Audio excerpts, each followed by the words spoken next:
Amigas y amigos, muy buenas tardes tengan ustedes. Los saluda con el afecto de siempre José Manuel Villalpando, aquí en una emisión más de su programa, La Historia que Quiero Vivir. Programa que, como ustedes bien saben, y mucho se los agradezco, está disponible, se sube, aparece, puede verse, puede escucharse, los sábados en puntito de las 5 de la tarde. Sí, cada sábado, a las 17 horas exactamente, está listo para ser visto, valga la rima, este programa en el canal de YouTube de José Manuel Villalpando. Canal en el que ustedes pueden encontrar, como siempre también lo repito, literalmente más de 500,000 de programas anteriores que ustedes pueden ingresar, verlo o escucharlos en el momento en que ustedes quieran, cualquier día de la semana, a la hora que quieran y puedan. Eso sí, el programa que corresponde a cada semana, a cada 8 días, aparece en puntito los sábados a las 5 de la tarde. También, como siempre, reitero que este canal, que este programa, no tiene ningún fin económico, ni utilitario, ni está monetizado, ni se recibe dinero, ni gano nada por él, nada de eso. Simple y sencillamente este canal, este programa, es una pasión compartida entre ustedes y yo por platicar de historia. Ese es el fin exclusivo de estos programas y de este canal. También, naturalmente, les reitero que están a su disposición las vías electrónicas que permiten comunicarnos, bien sea a mi correo villalpandohistoriador@gmail.com, a mi página de Facebook Villalpando la Historia o en los comentarios que permite este mismo canal.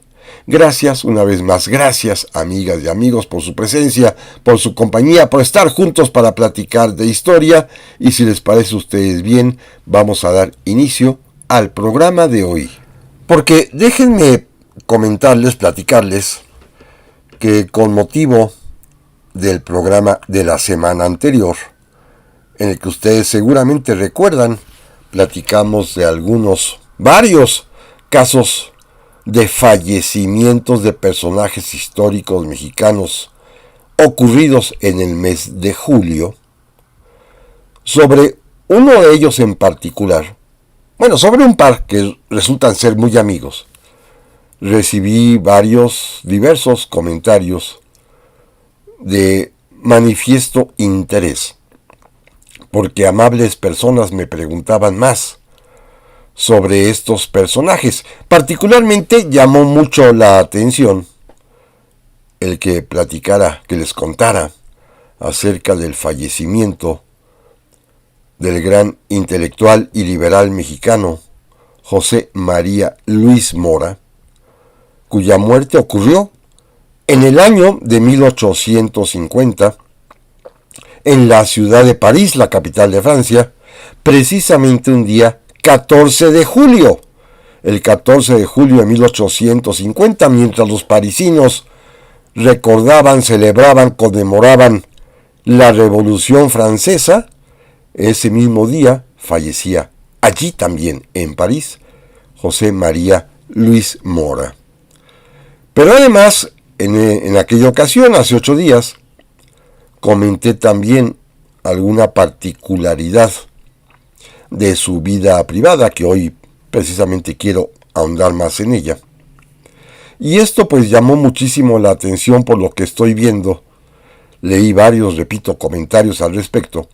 Y esto pues me resolvió a dedicar este programa precisamente a ese personaje que lo conocemos al día de hoy simple y sencillamente por un par de cuestiones, una de ellas geográfica, otra de ellas cultural, esta última porque el nombre de José María Luis Mora le fue impuesto, le fue atribuido a este Instituto de Educación y de Investigación Superior que se encuentra en Mixcoac, de altísima calidad, donde además se estudia historia, ciencia política y demás ciencias auxiliares con una altísima calidad y gran preparación, donde se han producido además investigadores de primerísimo nivel y que es y tiene ya bien ganada una fama hasta internacional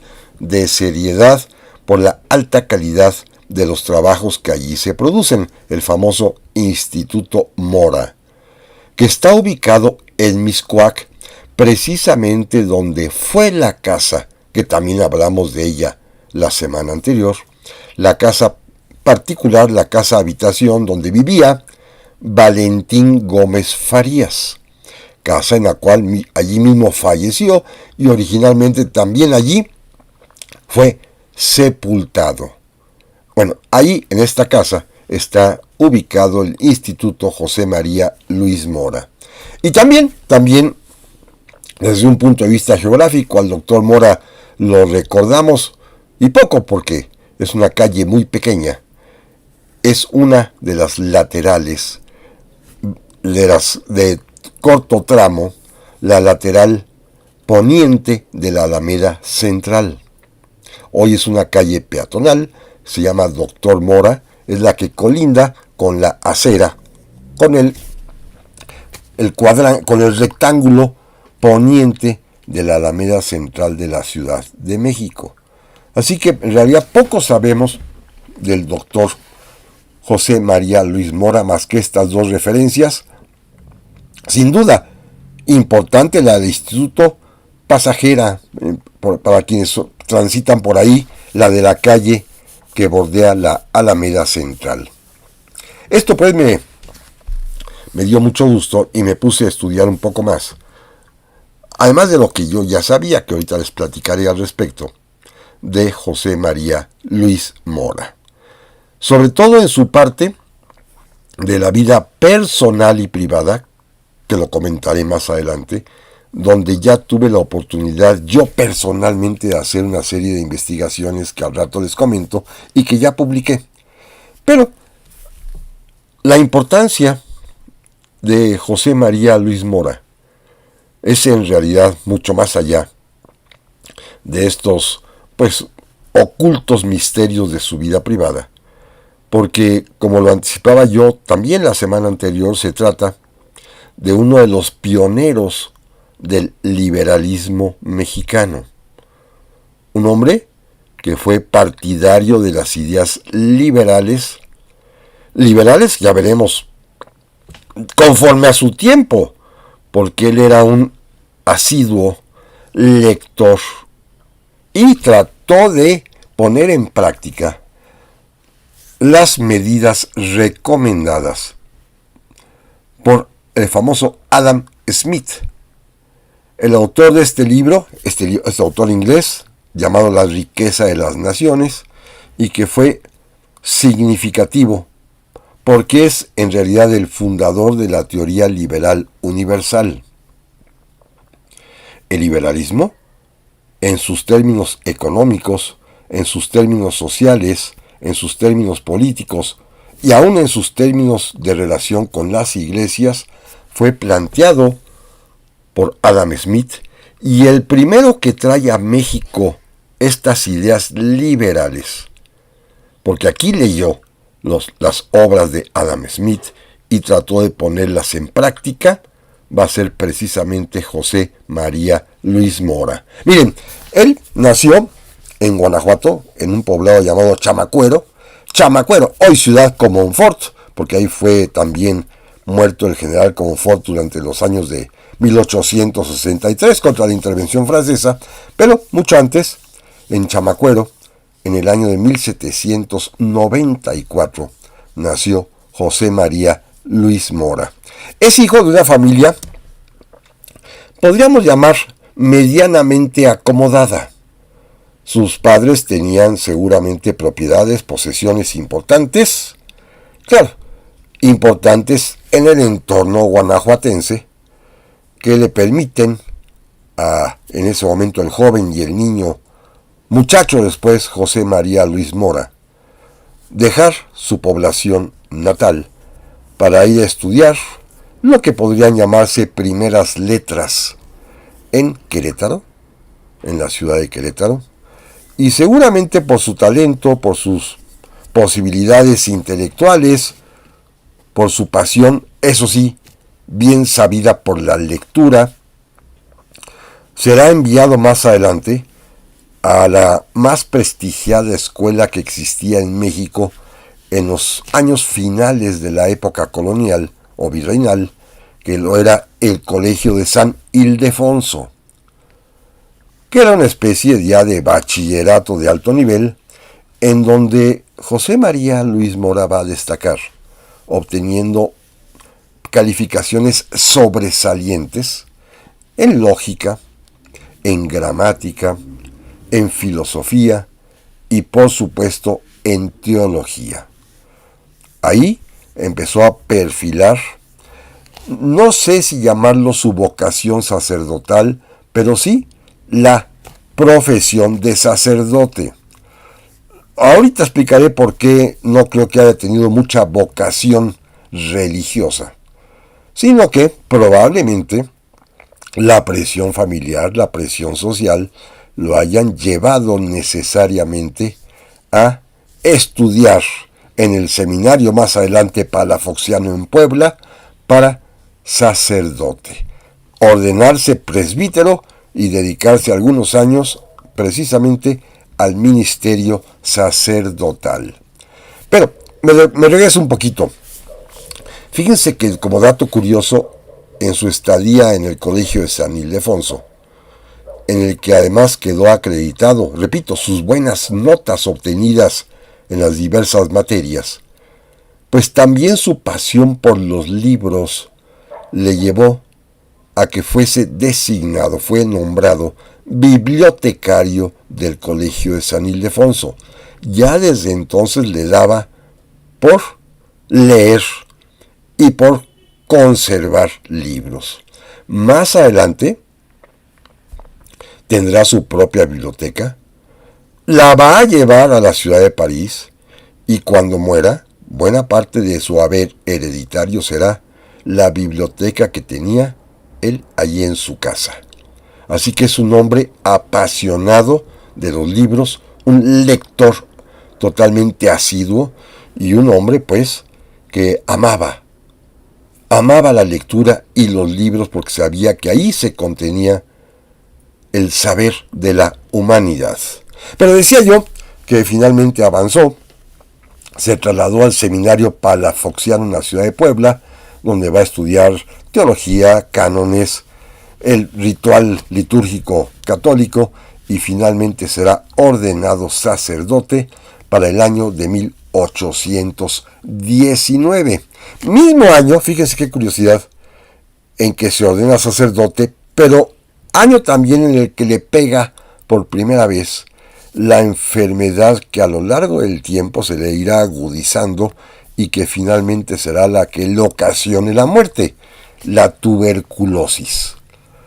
En aquellos años, cuando todavía no hay vacuna contra esta enfermedad que fue terrible en su momento, pues era un mal recurrente y la primera vez que José María Luis Mora se contagió y adquirió la tuberculosis fue allá en 1819. Regresó a México después de salir de la enfermedad, ya ordenado sacerdote, y fue asignado como sacerdote coadjutor en el sagrario de la Catedral Metropolitana, en la parroquia del sagrario de la Catedral Metropolitana, donde va a estar ahí un par de años y después será trasladado también como sacerdote párroco en esta ocasión ya a la parroquia de la Santa Veracruz, la que se encuentra, unos dos que se encuentran precisamente en el costado norte de la Alameda Central de la Ciudad de México. Ahí, a partir de este año de 1819-20, comienza su labor como intelectual y como político. Pasan cosas interesantísimas porque él, seguramente por las lecturas que hacía, ya para ese momento yo tengo la certeza que ya tenía conocimiento perfecto de la obra de Adam Smith, pero también había leído muchísima literatura política clásica y contemporánea que le van a permitir escribir sus primeros artículos, sus primeros textos de índole política y económica. Y sí, estamos a principios de 1821. Es el año en el cual, en febrero, se proclamará el Plan de Iguala. Para agosto se firmarán los tratados de Córdoba y en septiembre se consumará la independencia de México. Todo ello por la intervención de Agustín de Iturbide. Bueno, en ese momento José María Luis Mora, que es párroco en la iglesia de la Santa Veracruz aquí en la Ciudad de México, ya un muchacho para ese momento que tiene 26, 27 años, lector consumado, inicia sus primeros escritos de tipo político con un par de artículos que son reveladores ya de su mentalidad liberal. Fíjense, el primer tema que se dedica a escribir es acerca de los beneficios que tiene como sistema jurídico y político nada más ni nada menos que la Constitución de los Estados Unidos de América. Se interesa ya en la Constitución norteamericana cuando apenas, esto es enero, febrero, está por iniciarse el movimiento trigarante que va a consumar la independencia de México. En otras palabras, déjenme decirlo con toda claridad, cuando todavía aquí no han llegado las logias masónicas. Pero ya José María Luis Mora ya está interesado en los sistemas de los Estados Unidos de América. Segundo, cuando se entera también, no solamente ya del Plan de Iguala, sino sobre todo de lo que había ocurrido en España el año anterior, el famoso levantamiento de Riego, para volver a la Constitución de Cádiz y obligar a Fernando VII a que la reconozca oficialmente y la restablezca, José María Luis Mora escribe también un texto hablando de las bondades que tiene la Constitución de Cádiz desde un punto de vista económico y desde un punto de vista de limitar las relaciones Iglesia y Estado. Esto es lo que más llama la atención a muchas personas, pero no, lo más importante de todo es que pondera y valora que la Constitución de Cádiz ya incluya una garantía económica fundamental que parece, si no es que fue así, que los diputados gaditanos en 1812 literalmente copiarían de Adam Smith, porque la Constitución de Cádiz garantiza y reconoce la libertad de industria y de comercio, con lo cual rompe por completo la tradición virreinal que funcionaba a base de mercedes y monopolios privados otorgados por el rey.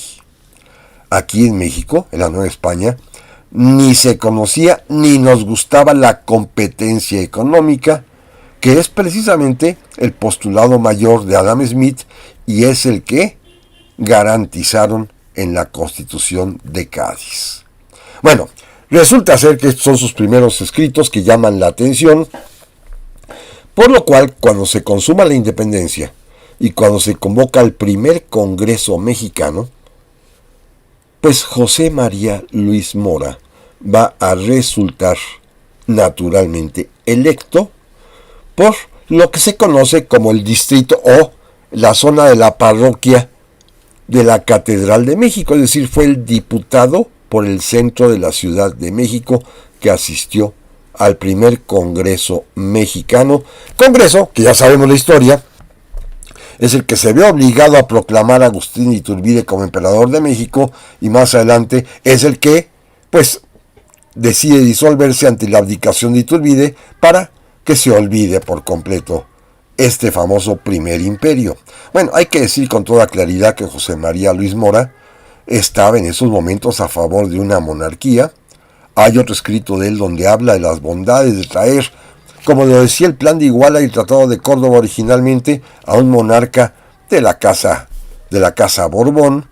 Pero lo más interesante es que la experiencia de este primer Congreso mexicano le trae a José María Luis Mora conocer al que será al mejor y gran amigo de su vida, porque también va a ser diputado, y ahí se van a conocer Valentín Gómez Farías. Se hacen muy amigos, los dos son diputados. Y bueno, a partir de que caiga el imperio de Iturbide, José María Luis Mora, pues ya es un hombre conocido, va a dedicar su tiempo entre ser cura en el en la parroquia de la Santa Veracruz, entre escribir multitud de textos de tipo político y económico, todos ellos con afinidad liberal, pero también se va a dedicar a estudiar otra carrera. Fíjense, se va a meter a los estudios de Derecho porque quiere ser abogado y lo va a conseguir. Se va a graduar pocos años después de abogado. Así que es sacerdote, teólogo, pero también abogado como formación profesional.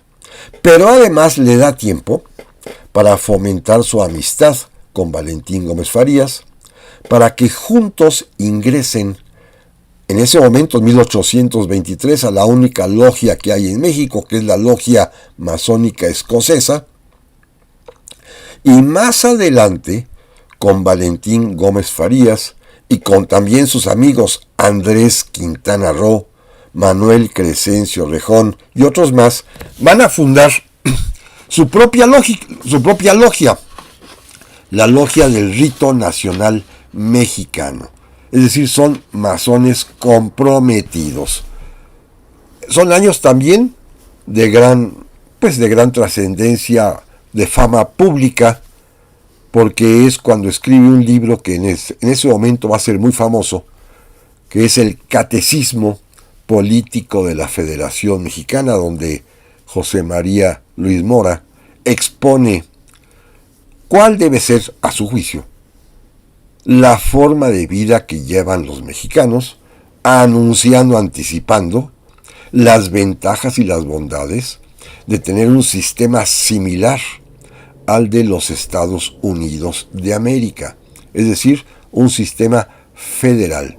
Curiosamente ya no va a ser diputado ni va a ser político, sino que simplemente se va a dedicar a estudiar su carrera de Derecho, a oficiar como sacerdote, cura, párroco en la Santa Veracruz, a escribir multitud de artículos, a participar en todas las sesiones y ritos masónicos, pero finalmente pues va a llegar el momento importante de su vida, cuando su amigo Valentín Gómez Farías, por cuestiones políticas que no me detendré mucho a explicar, ya que fue electo vicepresidente, y como el presidente de la República, Antonio López de Santana, pidió licencia, pues se ocupa de la presidencia de la República Valentín Gómez Farías, el gran amigo de José María Luis Mora. No sabemos si Gómez Farías lo invitaría a colaborar en su gobierno o no. Lo que sí sabemos es que José María Luis Mora seguramente no quiso ser funcionario público, pero se dedicó a ser el consejero personal del presidente de la República, Valentín Gómez Farías. ¿Sí? Y bajo su, digamos, de alguna manera, tutoría intelectual, Gómez Farías pudo emprender o iniciar una serie de medidas que son conocidas en nuestra historia como la pre-reforma. Las primeras medidas liberales.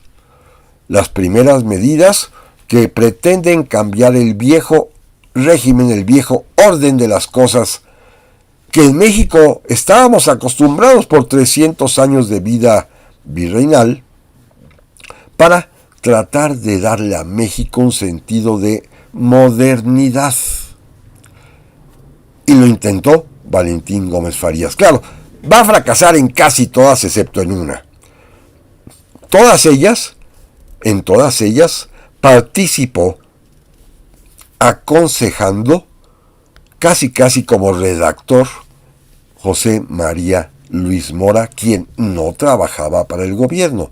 Él seguía siendo sacerdote en su parroquia de la Santa Veracruz, seguía escribiendo artículos, seguía figurando y participando en las logias masónicas y le ayudaba a su amigo el presidente Valentín Gómez Farías a redactar primero una ley por la cual se daban de baja a todos los militares que hubiesen participado en algún intento de golpe de Estado, asonada, motín, rebelión, para finalmente proponer, conforme al modelo de los Estados Unidos de América, la creación de lo que allá se llama la Guardia Nacional, y aquí José María Luis Mora y Valentín Gómez Farías le dieron el nombre de Milicia Cívica.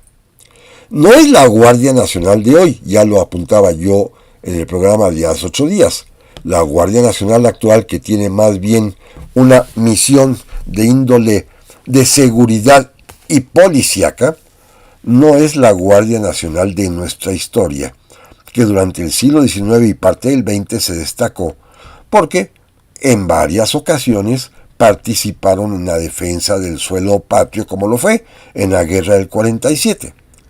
La Guardia Nacional, es decir, lo que aquí en México se llamaba como milicia cívica, eran ciudadanos soldados, que a veces de manera voluntaria y a veces reclutados, tomaban las armas para un fin concreto, que pudiera ser restablecer el orden o bien defender a la patria de una agresión extranjera, y después de eso se disolvían y regresaban a sus hogares, siguiendo el ejemplo que en la literatura romana marcaba el famoso personaje de Cincinato, un hombre que tomaba las armas para defender a Roma y después las dejaba para continuar con su arado. Bueno, esto era el ideal norteamericano que había expresado en su momento los creadores de los Estados Unidos de América, los padres fundadores, y que en México pensaba retomar tanto Valentín Gómez Farías con el consejo de José María Luis Mora, que ya sabemos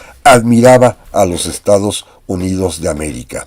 Este intento va a fracasar porque, como lo fueron la mayor parte de las medidas de don Valentín Gómez Farías, serán derogadas en cuanto Santana regrese a la presidencia y lo eche del poder a don Valentín, que tendrá que exiliarse junto con su amigo José María Luis Mora.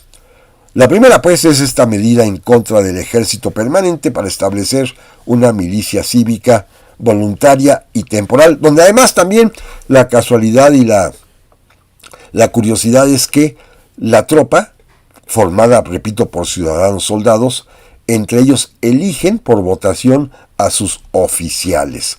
Esta es la característica fundamental de la milicia cívica o Guardia Nacional. Intento, pues, que fracasó porque Santana lo derogó.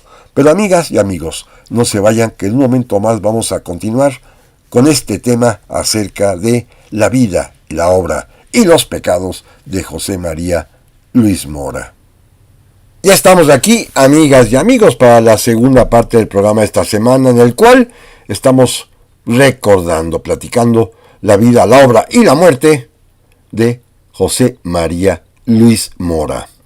Decía yo hace un momento, ya para avanzar, que también como consejero de su amigo el presidente Valentín Gómez Farías, José María Luis Mora participó, además de la ley del ejército, que disuelve al ejército, en otras que fueron también fundamentales como pioneras de lo que después será el liberalismo mexicano ya de tiempos de Benito Juárez y sus amigos, que son en realidad la segunda generación de liberales. La primera es esta, Valentín Gómez Farías y particular y especialmente José María Luis Mora.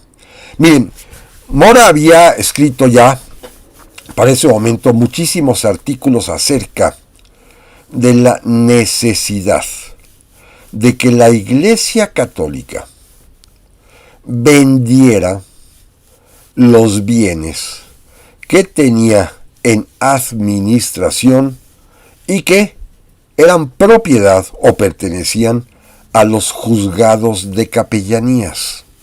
Bienes que José María Luis Mora llamaba de manos muertas. Ya hace un par de años aquí en este programa hicimos una serie dedicada precisamente al problema de los bienes de la Iglesia. Y comentábamos que la Iglesia, allá en el siglo XIX, tenía dos tipos de bienes, de propiedades. Los llamados bienes propios, como los templos, los conventos, los colegios, las casas habitación, los cementerios, son bienes propios de la Iglesia. Pero también la Iglesia tiene bienes en administración, que son todos aquellos que a lo largo de más de 300 años los difuntos legaron o heredaron, según el caso, para obras de caridad de la más diversa índole, desde pagar un orfanato hasta sufragar con eso las admisiones en los conventos o en los seminarios, o construir una iglesia o un templo, o mandar pintar un cuadro, o simplemente dejar dinero para 1000 misas por el descanso de su alma, lo que ustedes quieran. Todos los recursos y bienes que los difuntos habían dejado para obra de caridad, los administraba la Iglesia. Y las obras de caridad, la mayor parte de ellas ya habían sido resueltas. Pero la Iglesia seguía administrando los bienes y era una cantidad inmensa de ellos que territorialmente se piensa abarcaba casi 2/3 partes de lo que es el país. O sea, enorme la cantidad de recursos de la Iglesia que administraba estos bienes de manos muertas que no eran de la Iglesia, que simplemente eran de algún difunto que los dejó para una obra de caridad que ya se había culminado, pero la Iglesia seguía en poder de ellos. Bueno, sobre esto, José María Luis Mora había escrito muchísimo, porque precisamente una de las proposiciones de Adam Smith es que estos bienes que no tienen, que estaban congelados, que no tienen dueño, circularan para poder generar riqueza. Y entonces la idea de José María Luis Mora era que la Iglesia los vendiera a particulares que los pusieran a trabajar.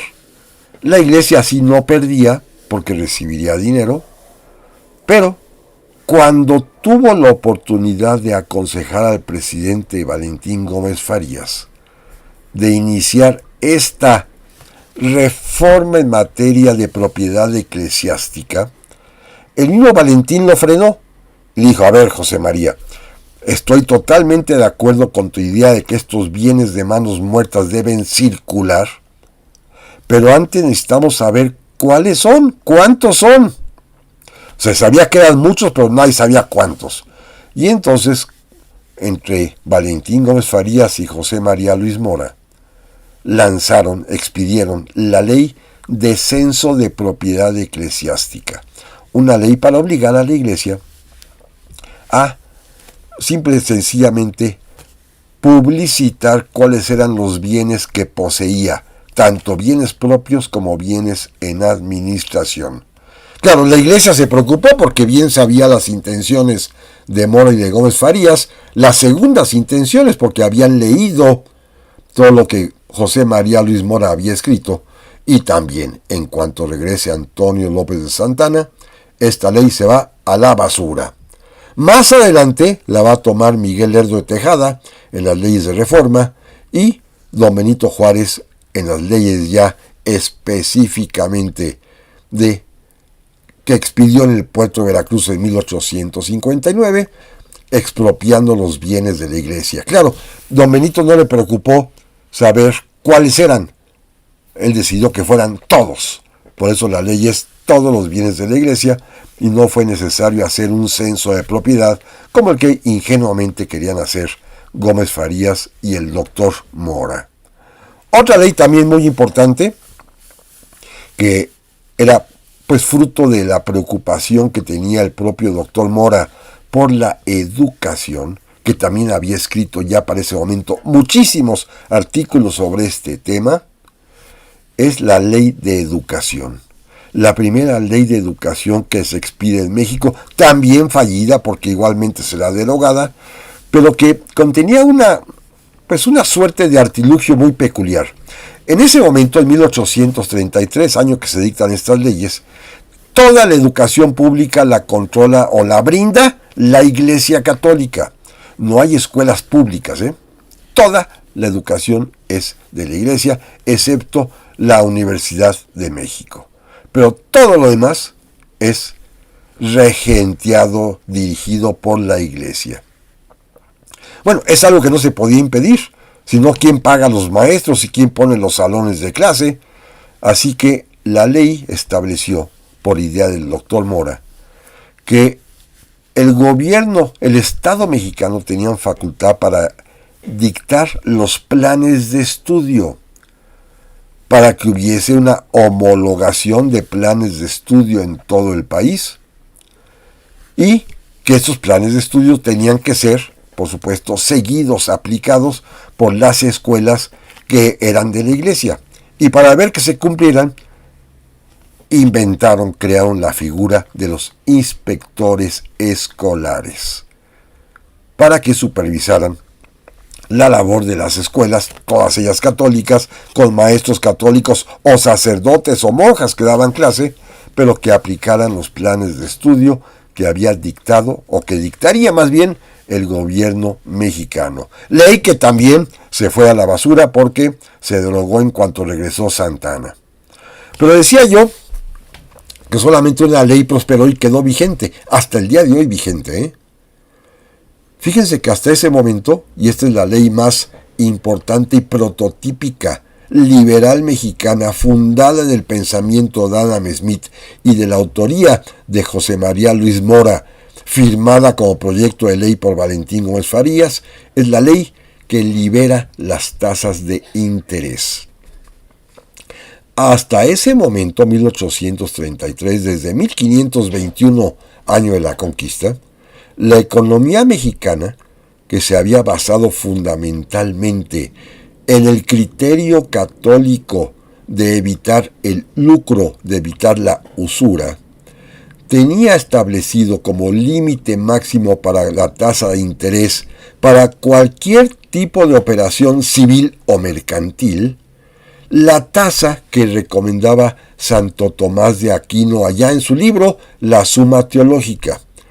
Es decir, el 5% anual máximo como tasa de interés, porque Santo Tomás creía que más arriba de ese 5% era el pecado de usura, el pecado absoluto de la ambición.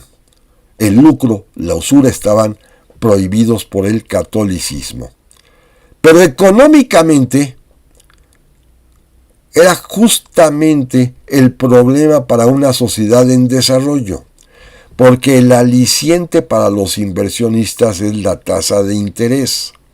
Así lo entendía y lo explicaba Adam Smith. Así lo entendió también Valentín Gómez Farías y particularmente José María Luis Mora, que dictaron una ley precisamente derogando la tasa obligatoria del 5% y estableciendo que a partir de ese momento, 1833, como hasta nuestros días sigue, la tasa de interés para operaciones civiles o mercantiles se plantea por la libre participación, negociación o acuerdo entre las partes.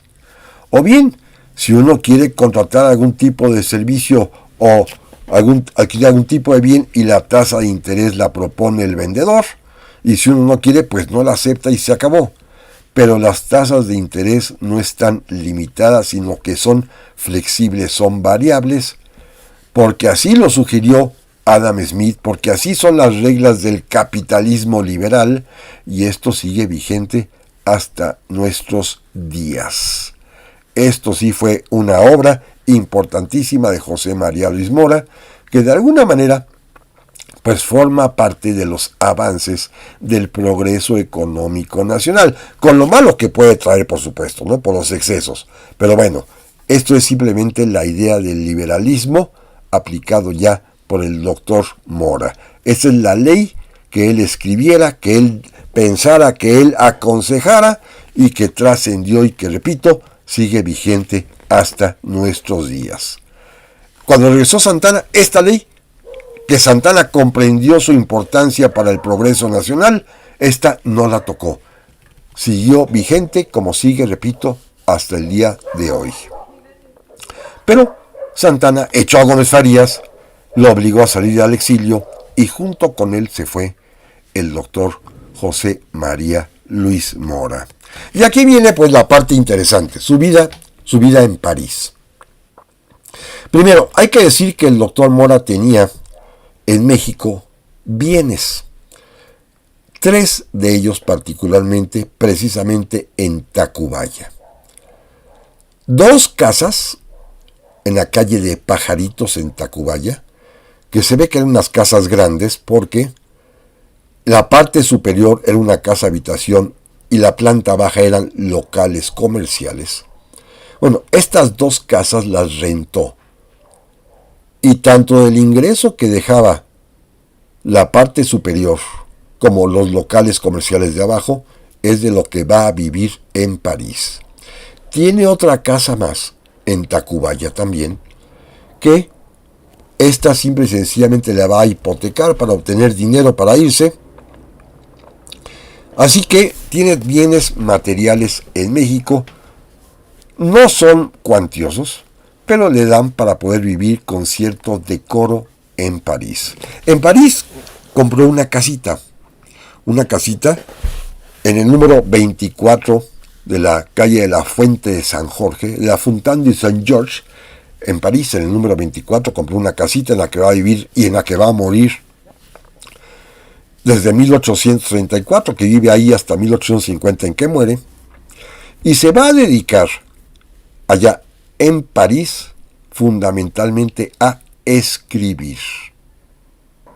Sí, allá en París primero va a reunir todos sus textos, sus artículos varios que tenía dispersos, en donde hablaba, repito, de política, mucho de economía, de religión y de vida social, y los va a reunir en un solo y voluminoso libro que se llama, así lo tituló él, Obras Sueltas. Obras Sueltas de José María Luis Mora, donde está reunido todo su pensamiento, repito, político, económico, social, religioso. Pero luego escribirá allá en París su obra más importante, en 3 tomos, México y sus revoluciones, que es una historia, su historia de la independencia.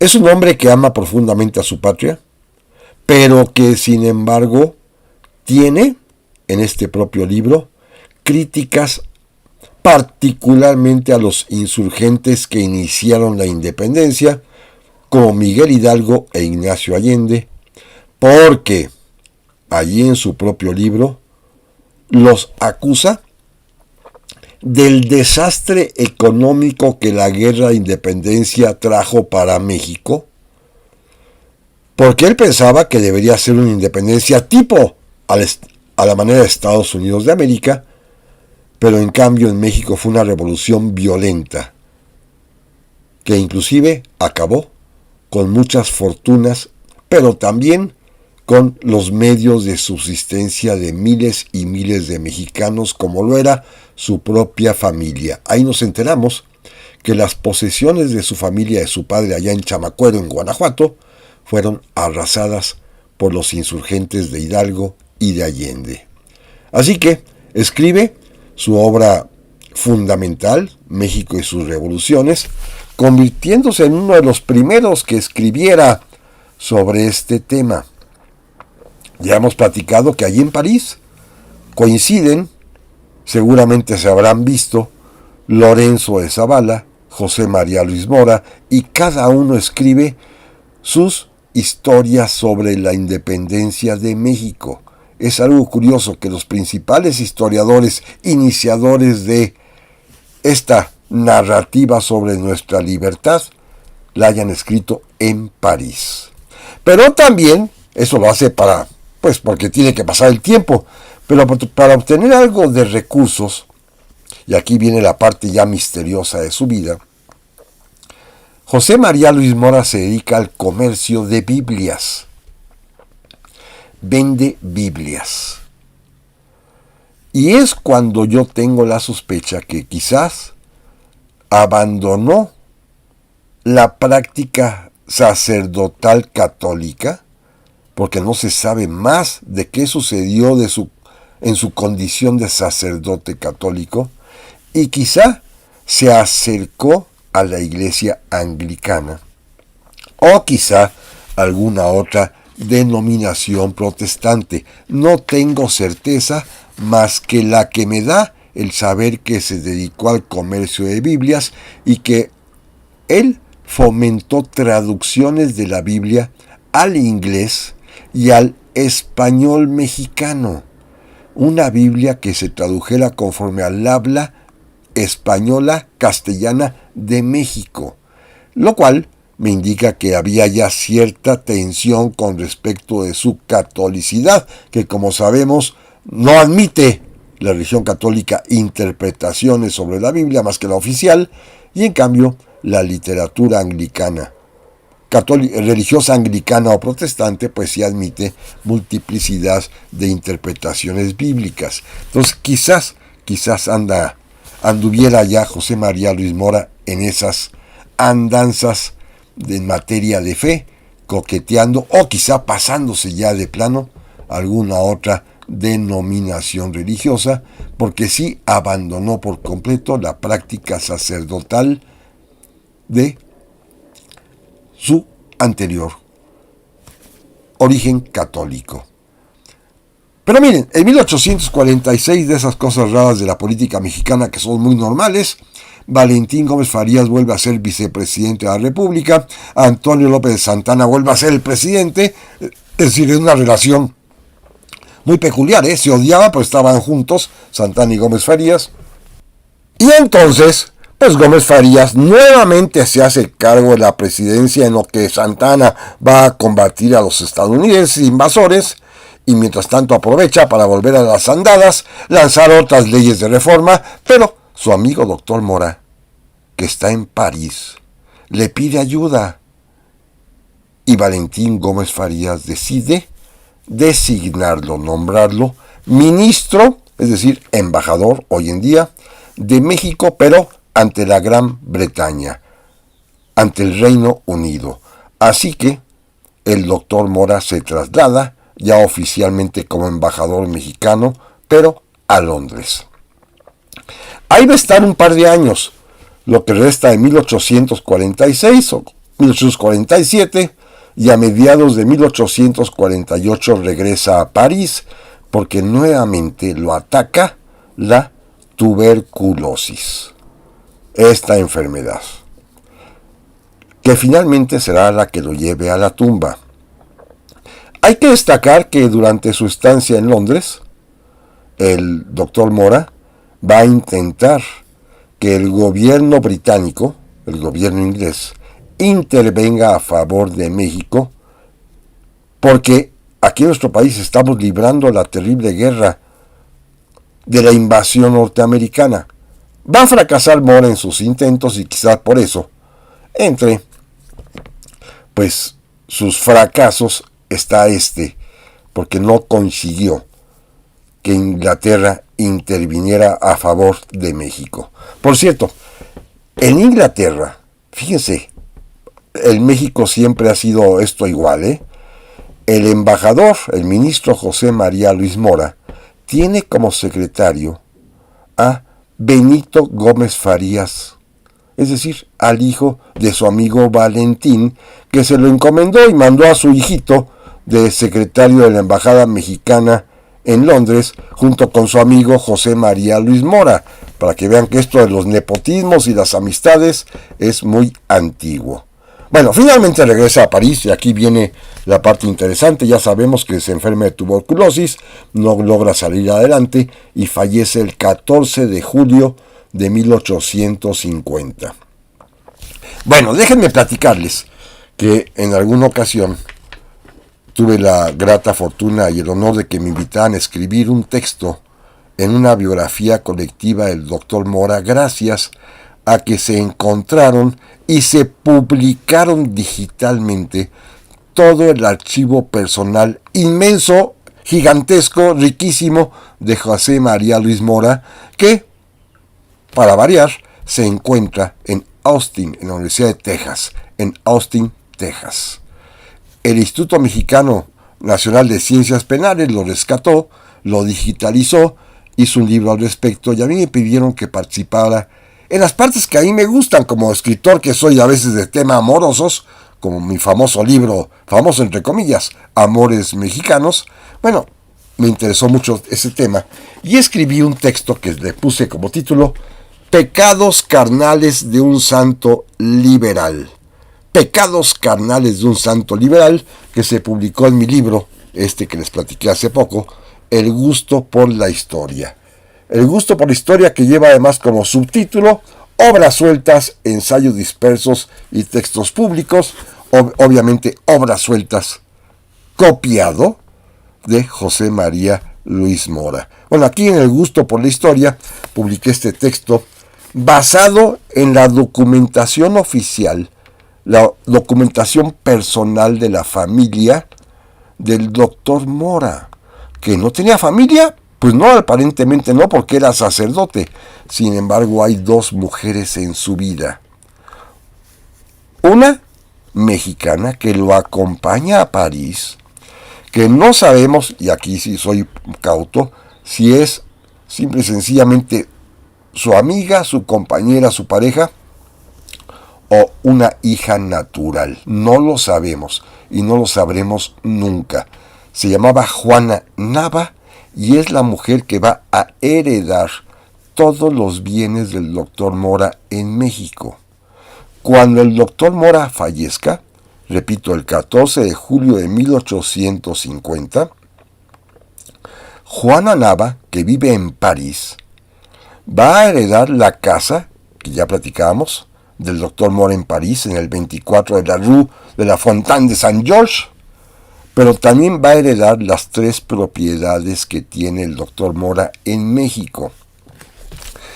Y para ese momento, 1850, aunque ya no es presidente, el albacea testamentario del doctor Mora es nada más ni nada menos que Valentín Gómez Farías, el mejor amigo del doctor Mora. Pero tiene otro más, otro albacea y consejero jurídico, que es el abogado del doctor Mora, un conservador, pero que es también amigo entrañable suyo, José Bernardo Couto. Bueno, Bernardo Couto, conservador, y Valentín Gómez Farías, liberal acérrimo, los dos se preocupan porque Juana Nava reciba la herencia que le dejó José María Luis Mora. No sabemos si en calidad de criada, como se decía ahí, que era la sirvienta doméstica que se fue a seguirlo a París, o pareja o compañera de vida, o quizás su hija natural. Pero también descubrí que en Londres, los 3 años que estuvo allá el doctor Mora, con el ama de llaves de la residencia de la embajada de nombre Eliza Hay, pues tuvo 3 hijos. Y el pleito judicial posterior es interesantísimo porque Juana Nava no les quiere dar nada a Eliza Hay y a sus 3 hijos. Finalmente 2 porque la chica fallece. Bueno, esto es la vida secreta de un hombre, José María Luis Mora, que tuve la fortuna, pues no de descubrir, sino simplemente de seguir el rastro a través de los documentos que obran en su archivo personal y de los pleitos entre sus herederos. Juana Nava, que no sabemos qué era, repito, y Eliza Hay, que sí es madre de sus hijos. Pero bueno, Esto lo van ustedes a encontrar en el libro El gusto por la historia de José Manuel Villalpando, además de que el texto está publicado en la versión original del Instituto Nacional de Ciencias Penales. Pero amigas y amigos, por hoy es todo. Les agradezco infinitamente el favor de su atención y pues pidiéndole a Dios que la próxima semana y con su favor aquí nos veamos para otro tema. Pásenla muy pero muy bien.